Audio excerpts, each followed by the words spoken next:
దేవుని ప్రియులకు శుభములు. ఈ దినమందు దేవుని వాక్యాన్ని చదువుకుందాము.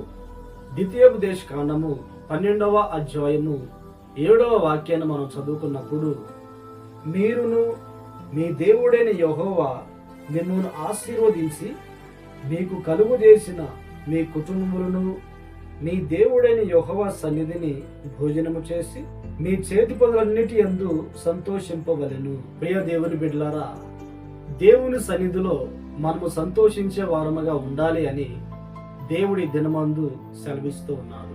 కుటుంబంలో ఉన్న వారందరూ కూడా దేవుని సన్నిధికి వెళ్ళి సంతోషించాలి. చేతి పనులన్నిటి విషయంలో దేవుడు మనల్ని ఆశీర్వదించి ఉన్నాడు గనుక అందు విషయమై దేవుని సన్నిధిలోకి వెళ్ళి మనము సంతోషించే వారముగా ఉండాలి. ద్వితీయోపదేశ కాండంలోనే 30వ అధ్యాయము 9వ వాక్యములో మనం గమనించినప్పుడు, మీ చేతి పనులన్నిటి విషయంలోను, మీ గర్భఫల విషయంలోను, మీ పశువుల విషయంలోను, మీ భూమి పంట విషయంలోను మేలు కలుగునట్లుగా వర్ధిలింప చేయును అని లేఖనములో మనము గమనిస్తూ ఉన్నాము కదా. మనము ఆరాధించే దేవుడు మన యొక్క జీవనోపాధిని ఆశీర్వదించే దేవుడు. అలనాడు ఇశ్రాయేలీయులు అందరూ కూడా చేతి పనులు చేసుకునేవారు కనుక వారి యొక్క ప్రతి పంటను దేవుడు దీవించాడు. వారు చేస్తున్న ప్రతి జీవనోపాధిని ఆశీర్వదించి ఉన్నాడు.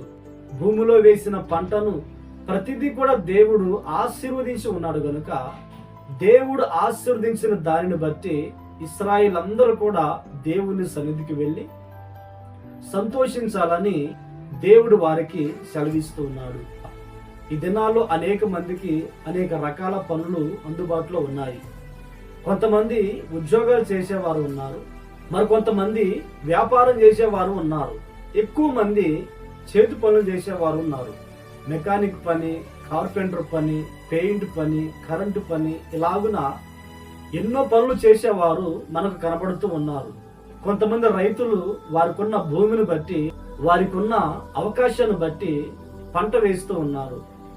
ప్రతి వారు కూడా ఏదో ఒక జీవనోపాధి చేస్తూ ఉన్నారు. ఈ మాట వింటున్న నీవు కూడా దేవుని నీకు అనుగ్రహించిన ఉద్యోగము, వ్యాపారము, చేతి పని ఏదో ఒకటి చేసే వ్యక్తివిగా నీవు ఉన్నావు. అయితే దేవుని సన్నిధికి వెళ్ళినప్పుడల్లా, దేవుణ్ణి ఆశ్రయించినప్పుడల్లా నువ్వు దేవుని సన్నిధిలో సంతోషించాలి.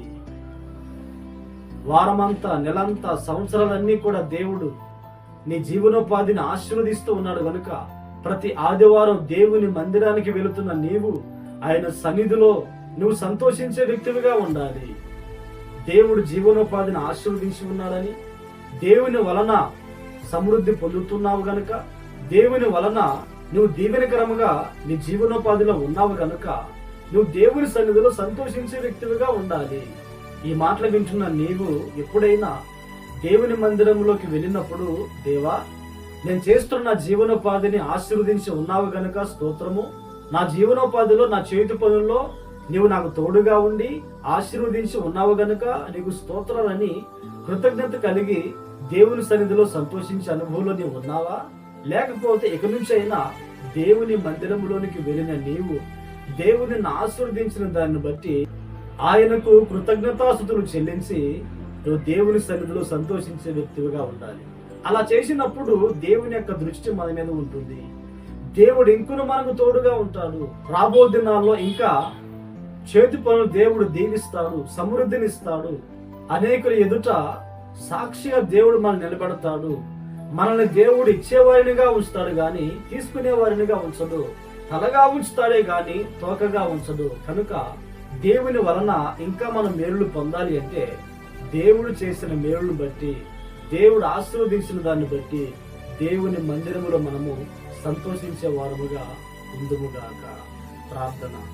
మహాగణుడా, ఆశ్చర్యకరుడా, ఈ దినమందు నీ మాటలు వినుటకు మాకు అవకాశమును అనుగ్రహించి ఉన్నారు. ఈ మాటలు విని ప్రార్థనలు ఏకీభవిస్తున్న ప్రతి వారు కూడా కుటుంబాలతో కలిసి మేమందరమును కూడా నీ సన్నిధిలో సంతోషించినట్లుగా ప్రతి వారు చేయించిన జీవనోపాధిని మీరు ఆశీర్వదిస్తూ ఉన్నారు కనుక నీ సన్నిధిలో సంతోషించినట్లుగా ప్రతి వారిని మీరు బలపరుస్తున్నందుకు స్తోత్రాలనైనా. ఈ దినమంతా మీ సన్నిధిని మాతో ఉంచి మీరు మహిమను పొందమని యేసు నామములో ప్రార్థించి అడిగి పొంది ఉన్నాము తండ్రి. ఆమేన్. ఆమేన్. దేవుడు మిమ్మును ఆశీర్వదించును గాక.